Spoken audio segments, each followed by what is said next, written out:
Et là, j'ai essayé de trouver des faiblesses pour notre pays, mais aussi des atouts. C'est important. Il ne faut pas que nous appelions ici la jeunesse pour la décourager. Notre pays a aussi des atouts. Quelles sont les faiblesses de notre pays? Et elles sont très importantes à connaître parce que si l'on parle de l'avenir justement de notre pays, il faut partir de ces faiblesses-là, à mon avis. Alors, c'est d'abord la situation de ce qu'on appelle un PMA, un pays parmi les moins avancés du globe.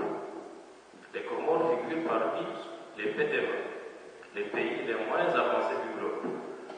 Cela englobe des termes techniques, je ne vais pas entrer dans les détails, c'est connu, hein, ce sont des références officielles. Il faut un produit intérieur brut, par exemple, qui est de $900 au moins. Je crois que nous, en tant que Comoriens, nous en sommes à $50 par tête. Il faut également bien d'autres critères sur l'économie, l'emploi, l'éducation et la stabilité du pays que nous sommes très très loin d'atteindre. Nous avons également une économie très sinistrée. Je ne donnerai pas d'exemple précis sur l'économie puisque ce sera le rôle d'Archali et des autres, mais je prendrai surtout le cas très spécifique de ce qu'on appelle au Comores les cultures de rente. Et là, nous trouvons la vanille, l'ilang-ilang, les clous de girofle, qui, rappelez-vous, ont fait la fierté et la richesse des Comores il y a une vingtaine et même une trentaine d'années. Aujourd'hui, le constat est catastrophique. Les cultures de rente aux Comores n'ont pas de débouchés et elles ne sont pas du tout valables. D'où le caractère d'économie sinistrée que j'ai évoqué il n'y a pas longtemps.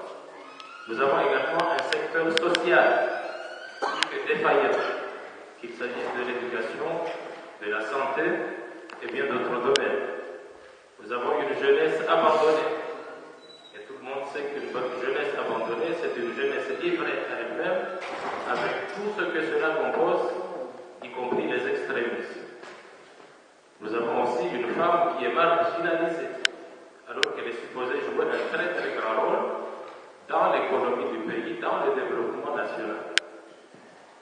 Et puis, peut-être un des points les plus compliqués, ce que j'appellerais une quasi-instabilité permanente, ou une instabilité quasiment permanente. Cela a commencé avec les coups d'État. Nous sommes passés des coups d'État à une instabilité, cette fois-ci institutionnelle, avec des changements de constitution tout le temps. Cela n'est pas bien sûr de nature à arranger l'avenir et le mieux vivre des Congolais. Nous avons une mauvaise gouvernance, nous avons également la corruption, nous en reparlerons en détail, et il y a aussi un autre point qui est spécifique particulièrement aux Comores qui vient s'ajouter à cela, c'est ce qu'on appelle la micro-insularité. Les Comores sont également parmi ce qu'on appelle les micro-États insulaires.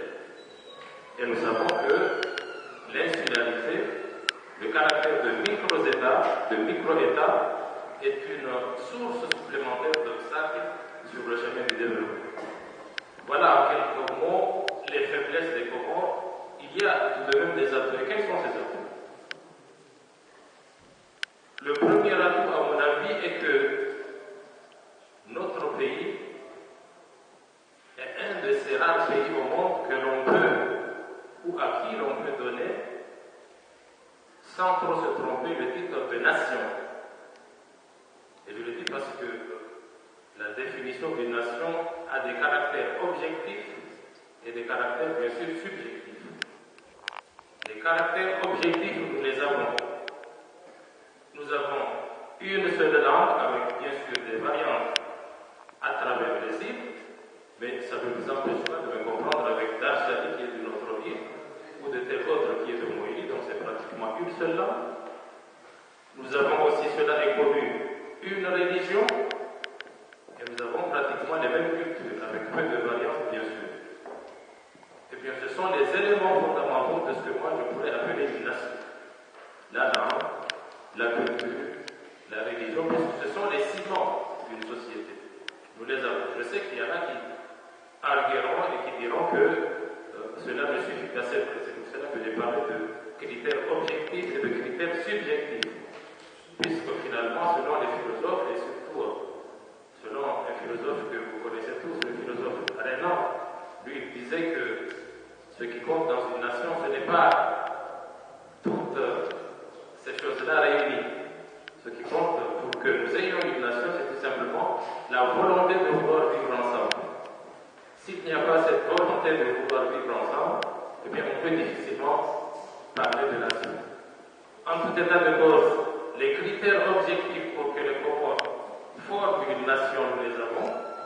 Les critères subjectifs, eh bien tout peut être subjectif. Cela, bien sûr, peut être laissé à l'interprétation de tout un chacun. Nous avons aussi la chance d'avoir une diaspora active, solidaire et forte. Cela mérite d'être souligné puisque la communauté qui nous convie aujourd'hui dans cette conférence n'est rien d'autre que la diaspora. Et cela, bien sûr, témoigne de ce que elle a compris, la diaspora, que le malheur des Comoriens restait aux Comores. C'est son malheur, mais que aussi le bonheur des Comoriens, c'est aussi son bonheur, et qu'elle a intérêt à s'y associer, d'où notre présence ici pour lancer des pistes de réflexion sur l'avenir de notre pays. Et nous avons également au pays un esprit communautaire très fort qui fait que bien des développements peuvent être lancés, bien des projets à travers cet esprit communautaire très fort. Voilà des éléments importants. Je passerai maintenant au sujet que je suis censé traiter, à savoir quel doit être l'avenir institutionnel et peut-être même juridique des Comores. Le monde, de manière générale, est divisé entre trois sortes de systèmes, dirons-nous, politiques. C'est le système unitaire, c'est le système fédéral et le système confédéral. Je commence par ce qu'il ne faut pas faire, c'est-à-dire le système confédéral. J'entends des esprits très illuminés, peut-être même trop illuminés, dire que le système qui convient aux Comores, c'est le système confédéral. Et c'est pour ça que je tiens à m'expliciter un tout petit peu là-dessus. Eh bien, qu'est-ce qu'une confédération? Une confédération, c'est extrêmement simple. C'est une association d'États indépendants qui sont liés par des traités.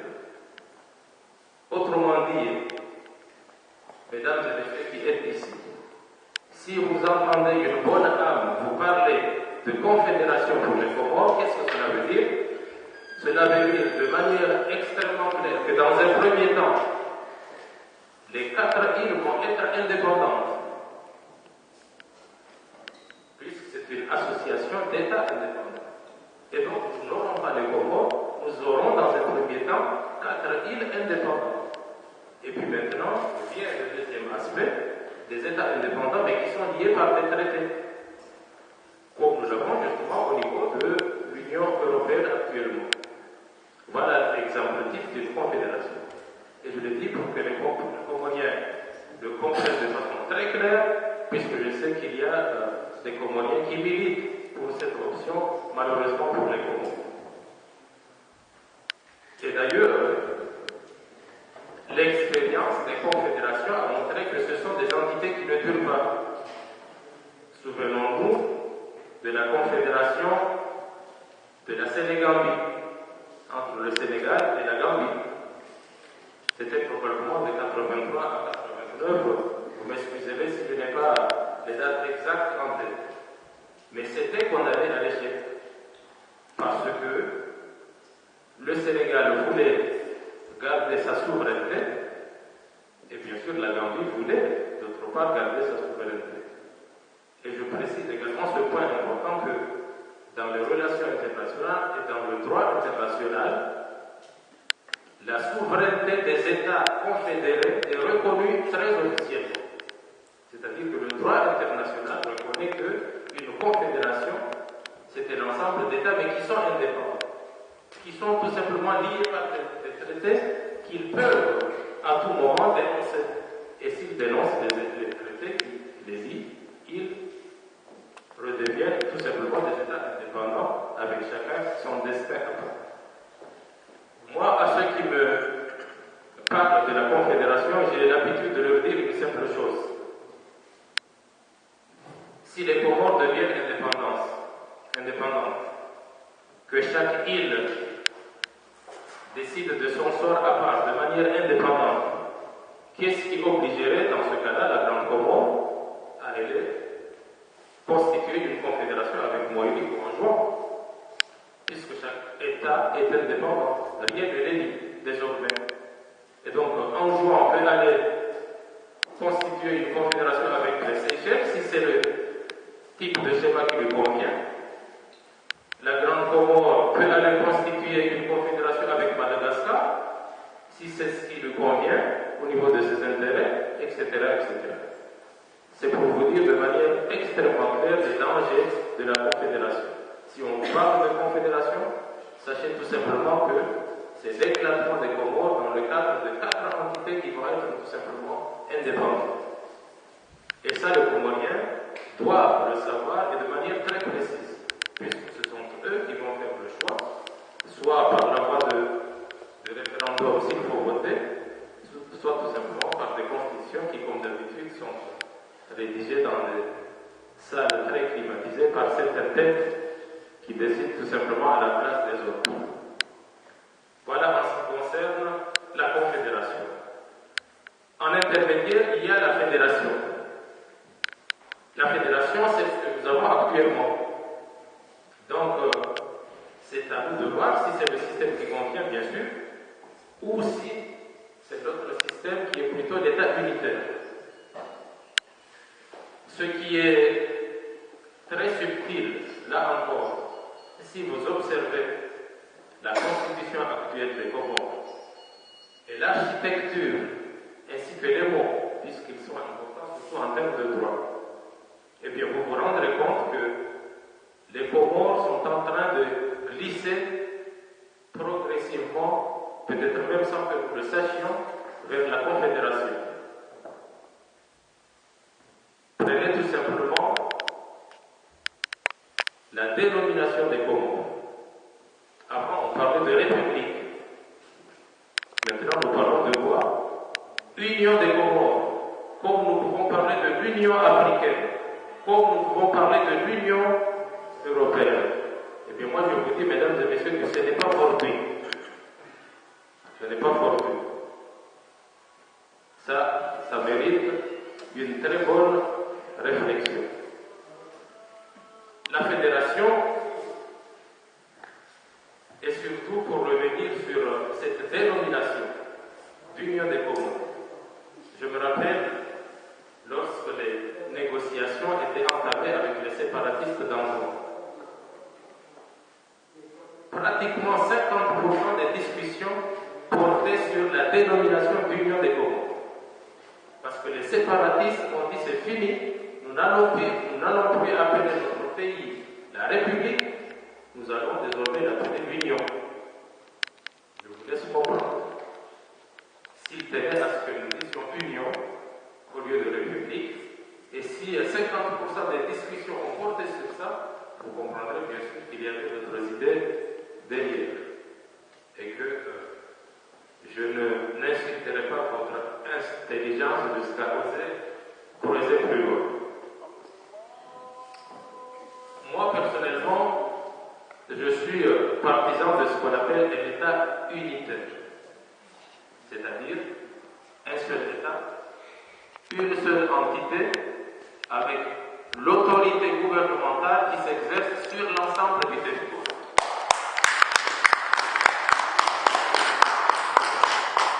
Le général de Gaulle disait, sans que comparaison soit raison, si vous voulez édifier une nation, commencez par bâtir un État qui ait de l'autorité. Et le défi des c'est de savoir construire une nation forte. Un État fort, un État qui est de l'autorité. Et un État fort est différent d'un État qui est dirigé par un homme fort. Obama l'a bien dit à la conférence qu'il avait lorsqu'il faisait la tournée des bobos dans l'Afrique, et c'était au Ghana. Le président Obama a dit de manière spécifique que l'Afrique a besoin d'institutions fortes, mais elle n'a pas besoin d'hommes forts. Et c'est effectivement ce qu'il faut pour le Congo. Nous devons avoir des institutions fortes pour préserver la stabilité des Comores. On nous parle de pétrole. Vous savez tous que le pétrole peut être une très grande malédiction, comme elle peut être une bénédiction probablement. C'est une source permanente de conflit. Imaginez si nous avons une union des Comores loose, comme disent les anglicisants, c'est-à-dire très souple, où chacun tire de son côté, en demandant des conflits de compétences, en faisant des menaces, en disant que cette île, c'est la mienne. Finalement, le président de l'Union des Comores reste au sommet comme un bateau ivre. Il ne sait pas quoi commander. Les entités sont commandées par d'autres. Et si maintenant nous venons ajouter le facteur pétrolier, moi je veux vous dire de manière très claire que c'est l'occasion ou jamais d'avoir une nation forte avec des institutions fortes. Sinon, nous allons connaître une troisième phase d'instabilité après les coups d'État pour commencer, après l'instabilité au niveau des institutions. Eh bien ça va être cette fois-ci des instabilités liées à une lutte ou à un conflit de ressources, et ce sera essentiellement le pétrole. D'autre part, nous le savons, les investisseurs ont besoin de sécurité et de stabilité. On dit d'habitude que l'argent n'est pas le plus. Raison de plus, ce qui fait que nous devons avoir des institutions fortes. Voilà en ce qui concerne le cadre institutionnel, si j'ose dire. Je ne voudrais pas vous perdre dans les détails, ce n'est pas l'essentiel. L'essentiel, c'est de vous conscientiser et de sensibiliser sur un certain nombre de dangers.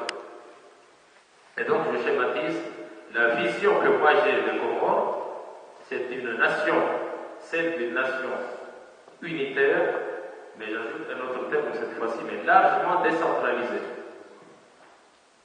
C'est-à-dire que nous aurons une superposition d'une autorité légale au niveau de l'État avec des entités qui sont au niveau local, élues et qui exercent des souverainetés ou des responsabilités en tout cas réelles.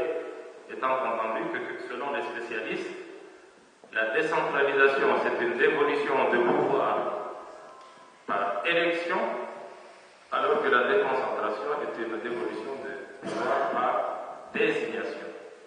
Et donc il ne faut pas que ce soit des personnalités désignées qui représentent l'État central. Il faut un État unitaire, mais qui est largement décentralisé, pour que, au niveau local, les citoyens se sentent responsables dans ce cadre qu'on appelle de nos jours, et pour employer un terme à la mode, la démocratie participative.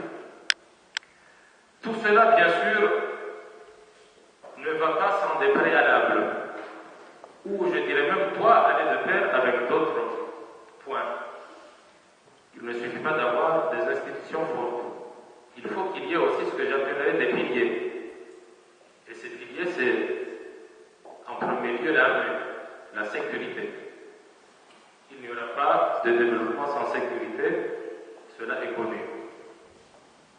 D'où des réformes essentielles qu'il faudra mener au niveau des armées, et j'en sais quelque chose. Je ne me plongerai pas dans le vice des autres qui ne voient que les inconvénients. Moi, je pense que le problème de l'armée comorienne de manière générale, au-delà de la compétence, si elle en a, c'est un problème de moyens. Si on ne donne pas à l'armée comorienne les moyens pour qu'elle puisse exercer ses responsabilités et ses missions, elle ne pourra jamais faire quelque chose. Et c'est le cas actuellement, et encore une fois, permettez que je vous le dise en connaissance de cause. Cela également a un deuxième pilier, c'est bien sûr la police. Et là, le schéma est le même. Nous parlerons de compétences, nous parlerons de professionnalisation, nous parlerons également de moyens suffisants, de ressources humaines. Je ne voudrais pas aller plus loin puisqu'on me donne peu de minutes, je me dis que j'ai pratiquement fini. Le troisième point, c'est bien sûr la justice, qui est, vous comprendrez également, un pilier extrêmement important. Et là encore, j'en sais quelque chose malheureusement. Je vous donnerai un exemple simple, parce qu'on parle de corruption de la justice comorienne. Cela est une évidence, plate d'ailleurs. Mais on ne parle pas d'un autre danger qui est peut-être un corollaire par rapport à la corruption de la justice comorienne, c'est l'incompétence. Des sources de la justice comorienne m'ont dit que des juristes ou des Comoriens ont été envoyés au Sénégal pour une formation de juristes, avocats, juges, etc., magistrature de manière générale, pour une formation de 2 années. Le rapport qui a été fait au gouvernement comorien a été accablant. Le Sénégal a dit aux Comores que si vous nous envoyez des personnes de ce genre pour venir être formées au Sénégal comme magistrats, ce n'est pas la peine parce qu'ils n'ont même pas de niveau. Et si vous tenez à ce que nous les formions, eh bien au lieu de 2 années d'habitude, nous les formerons pendant 4 années, c'est-à-dire le tout. Cela en dit long sur la compétence de telle personnalité, et cela en dit long d'ailleurs sur un autre aspect, c'est le niveau de l'enseignement comorien de manière générale, puisque tout ça est lié. Et donc, encore une fois, nous retrouverons cette triptyque. Il y a l'incompétence, il y a le manque de moyens, et il y a la corruption. Il faudra s'y faire. Je vous laisse le temps, vous aussi, pour que vous puissiez intervenir sur ces aspects-là et enrichir à nous aussi notre lumière.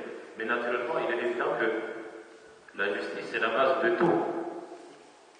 Si un investisseur vient au Comores investir, mais qu'il ne peut pas s'assurer qu'en cas de conflit, la justice pourra trancher, ce ne sera certainement pas la peine. Si les citoyens comoriens eux-mêmes ne savent pas que la garantie de la justice est là pour eux, il y aura ce qu'on appelle la justice individuelle, expéditive et tout le reste. Et bien d'autres choses encore. Je voudrais, mesdames et messieurs, être bref, mais une fois encore, le but, puisque j'aurai à intervenir sur une deuxième partie qui est cette fois-ci relative à la jeunesse et l'éducation, le but cette fois-ci c'est de vous sensibiliser sur un point fondamental par rapport à l'existence de notre pays et qui est le système d'État qui nous convient. Et j'ose le dire ici de manière claire et pour finir, que ce n'est ni la Confédération, ni la Fédération en son état actuel qui nous conviennent, mais plutôt un État unitaire, décentralisé, et je vous remercie.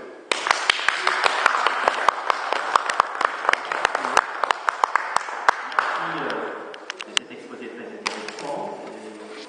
De ce point est possible parce que ça a à la fois donné certaines visions, mais comment en même temps des questions aussi peuvent être posées, notamment sur comment, dans quelles conditions on peut construire cet état fort, une autorité forte, conduit par un homme fort. Je pense que c'est les mots-clés de cette intervention.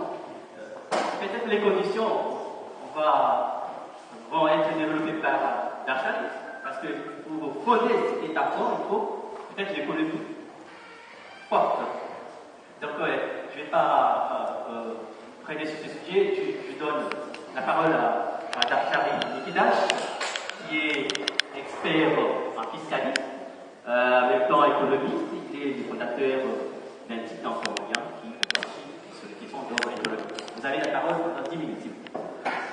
Honorable invité, au préalable, avant de commencer sur la partie économique, je voulais juste rajouter quelque chose par rapport à ce qu'a dit le général, à savoir qu'effectivement, la question qui nous taraude, c'est de savoir est-ce que la tournante, est-ce qu'elle est bonne ou pas. Moi, j'avais une ou deux propositions à suggérer qui vont peut-être choquer certains, mais je trouve qu'effectivement, comme le général l'a dit, il faut un État fort, mais en même temps qu'il soit décentralisé. Moi, j'ai proposé, et je propose encore une fois, de réduire le train de vie de l'État, et ma proposition, c'est de fusionner les postes de vice-président et de gouverneur. Un gouverneur il faudrait que ce soit un seul, un gouverneur qui joue en même temps le rôle de vice-président. Il joue le rôle au niveau décentralisé, mais il siège aussi au niveau de l'Union pour faire le pont. Et en même temps, ça permettra de réduire les cabinets, d'avoir ce cabinet, et donc faire des économies. Voilà. Merci. Concernant la partie économique, on leur a beau dire que moi je fais ceci, cela, il faut lancer l'emploi, etc. Mais quand on ne revient pas sur la question des finances, de l'argent, là, c'est toujours le problème où on dit chacun fait des promesses, mais comment financer ça? Donc, je vais juste rapidement parler un peu des finances, parce que tout le monde dit que les Comores sont pauvres. Moi, je dis que non, les Comores ne sont pas pauvres, et il y a des façons de trouver de l'argent, et l'argent existe. À commencer par l'épargne nationale des Comores. Le dernier rapport de la Banque centrale des Comores parle de 31 milliards de francs comoriens qui sont en train de dormir dans les banques comoriennes. Et cet argent-là, on peut l'utiliser pour financer des investissements comme des routes, des transports, des logements, plein de choses qu'on peut faire. Ça, c'est la première chose. Deuxième point, il faut lutter contre la corruption. On lutte contre la corruption, il y a une commission nationale de lutte contre la corruption, bien évidemment, mais on ne voit pas cette action, on ne voit pas la visibilité. Mais je pense que la première des choses, c'est d'avoir des responsables politiques exemplaires. À savoir, le chef de l'État ou le responsable, lorsqu'il y a quelqu'un qui commet un vol ou un détournement de dette, il faut sanctionner. Si on ne sanctionne pas, rien, tout ça ne sert à rien. L'argent rentre dans le pays, mais il est détourné en amont et en aval. S'il n'y a pas de sanctions, s'il n'y a pas des institutions solides, mais aussi une culture de l'impunité, il faut une culture pour punir les gens, pour sanctionner lorsqu'il y a une faiblesse. Actuellement, on applaudit ceux qui volent. C'est pas normal. Il faut inverser l'échelle des valeurs. Ça, c'est le deuxième point. Le troisième point, bon, évidemment, il faut réduire le train de vie de l'État. Il y a des responsables qui voyagent à l'étranger, tout ça. Il faut évaluer pour savoir quel est l'impact réel de ces voyages à l'étranger. Quatrième point, c'est aussi de gérer l'argent qui rentre dans les caisses de l'État, à savoir au niveau fiscal. L'argent est là, il y a beaucoup d'activités qui se font, mais qui ne sont pas fiscalisées, c'est-à-dire qu'on n'impose pas, sans pour autant augmenter les impôts. Et en dernier, ce que je voulais dire, c'est que ces recettes-là, tant qu'on ne responsabilise pas les responsables financiers, quand on ne les sanctionne pas personnellement, rien ne changera. Pour conclure sur cette partie finance, il est essentiel à la fois de sanctionner, de mieux recouvrer les finances, mais également d'utiliser l'argent qu'il y a sur le terrain, l'épargne, l'argent qui est envoyé par la diaspora, tout ça c'est des mines financières qu'on peut utiliser pour financer le développement. Voilà. Concernant la partie emploi et création, relance de l'économie, c'est avec cet argent-là dont je vous ai parlé qu'on peut relancer l'économie à la fois en créant donc des projets, des entreprises, parce qu'il faut développer le secteur privé. Tout le monde dit, bah moi si j'y vais, quand les Comoriens font des études, sont à l'étranger, ils rentrent, c'est la fonction publique. Or la fonction publique ne peut pas accueillir tout le monde. Il est temps de favoriser, de donner une priorité au secteur privé. Il faut aider les gens à créer des emplois et donc favoriser l'entrepreneuriat. Pas seulement en 20 ans, mais il faut aussi dans la culture de l'éducation. À l'université, on aura l'occasion de revenir dessus, mais il faut favoriser cela. Il faut également favoriser l'égalité des chances pour tous. Comment? En reformant l'administration pour qu'elle soit efficace, pour que tout le monde accède selon ses capacités. Et pour ça, comment voulez-vous qu'une administration fonctionne si on recrute nos agents comme ça, sur dossier ou manage?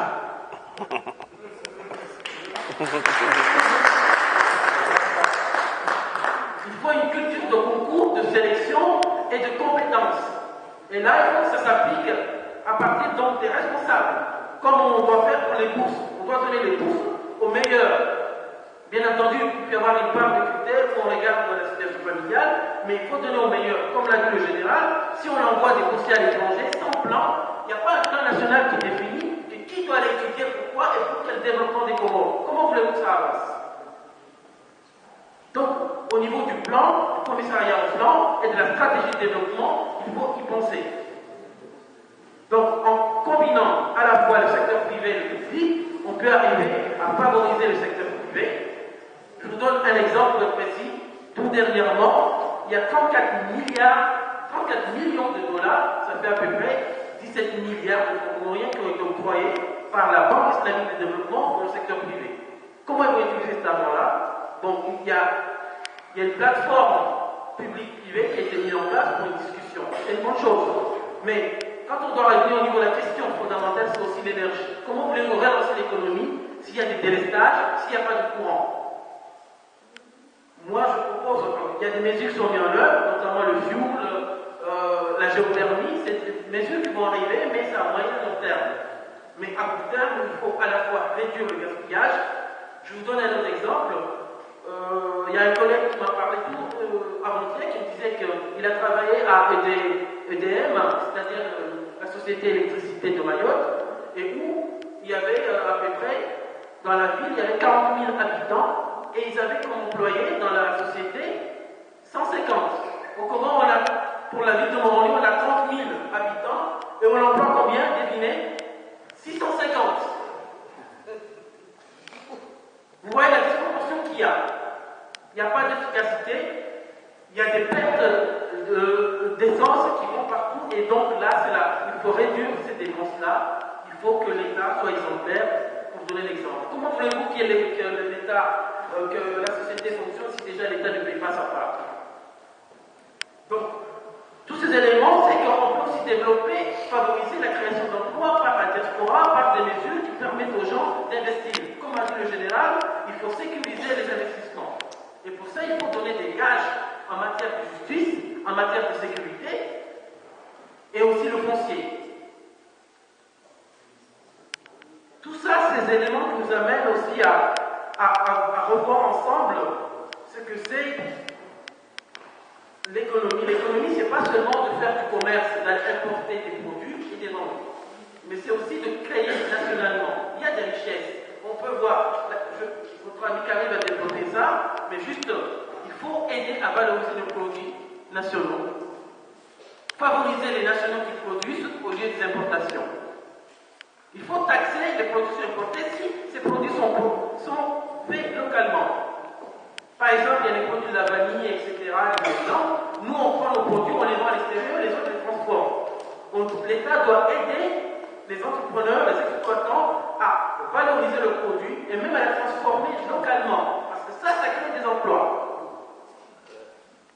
Nous, on vend notre vanille à l'extérieur, eux, ils le transforment. Et ça, pourquoi pas ne pas le transformer au Comores?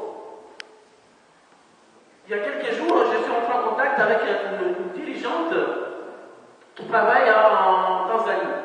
Et apparemment, c'est une Mauritanienne. Qu'est-ce qu'ils font? Ils font des produits de luxe cosmétiques à base des produits africains. Je suis entré en contact avec elle et je lui ai demandé de signer un partenariat pour valoriser le produit. Pourquoi ne pas prendre des bilangues, les épices, la vanille, le jasmin, tout ça, produits de luxe, notamment ça peut être le savon, mais dans les hôtels, dans le tourisme. Donc tous ces éléments, c'est important. Je vais finir en vous parlant aussi des transports. Tout le monde a essayé de faire des efforts pour essayer de réduire le billet, mais on n'y arrive pas. Pourquoi? Il y a beaucoup d'enjeux qui sont là. Il y a beaucoup de personnes qui se mettent l'argent dans les poches. L'État comorien essaie de négocier avec la France, avec d'autres, mais il n'y a pas eu de changement. Le problème, c'est que pour qu'il y ait un changement, il faut que l'État aussi donne l'exemple. Il y a des taxes d'aéroport qui coûtent cher. Le carrefour coûte cher. Il faut qu'il y ait des efforts de part et d'autre. Tant qu'il n'y a pas des efforts de chaque côté, ça n'avancera pas.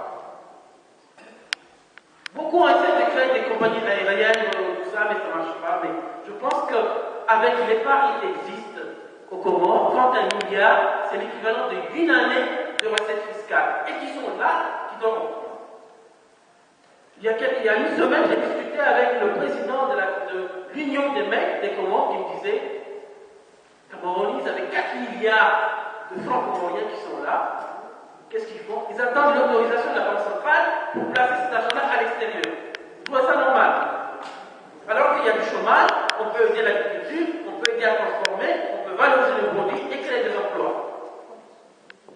On peut aussi exporter nos produits. Par exemple, il y a 3 jours, j'ai mon contrat à la Courneuve, j'ai acheté du féléqué. Devinez d'où il vient des Comores.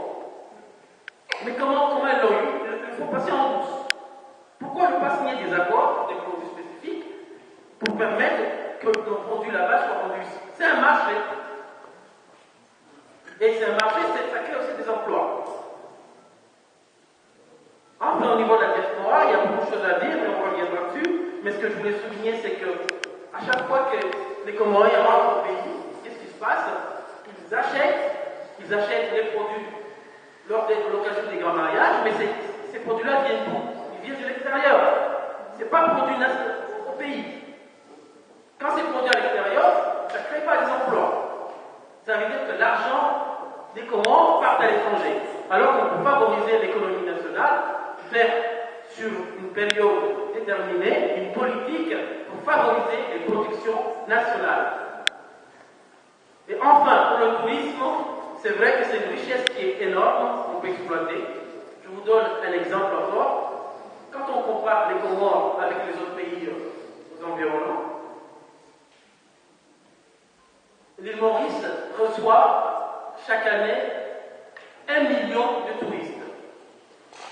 Devinez combien les Comoriens reçoivent chaque année? Dites un chiffre. 1000. Bon, le chiffre c'est à peu près 55 000 personnes rentrent aux Comores par année. Et là, il faut compter là-dedans la diaspora. Ah oui. Vous imaginez la différence qu'il y a? 1 million et 55 000, et parmi là, on a vu la moitié, c'est au moins la diaspora. Donc il y a une marge énorme à faire en matière touristique. Et pour ça, il faut aussi baisser les prix des transports. On a des richesses patrimoniales qu'il faut exploiter. Et là, on a une marge énorme à faire. Et donc je ne vais pas être trop long parce qu'on reviendra dessus, mais je voulais souligner que oui, il y a l'espoir, une autre politique est possible, des moyens existent. Je n'accepte pas qu'on dise que les Comores sont pauvres, l'argent est là, il va dans les poches, chacun ferme les yeux. C'est pour ça que je dis qu'il faut un État exemplaire. Il faut qu'on s'applique à nous-mêmes ce qu'on veut que les autres fassent. On ne va pas dire que l'autre a volé, regarde-toi, comment tu fais? Chacun doit regarder devant sa porte, mais c'est ensemble qu'on pourra changer les choses. Et les choses changent comment? C'est en commençant par le dialogue, par la discussion, par l'échange. Je suis là, je suis à la discussion pour répondre des questions, pour ne pas être trop long. Merci.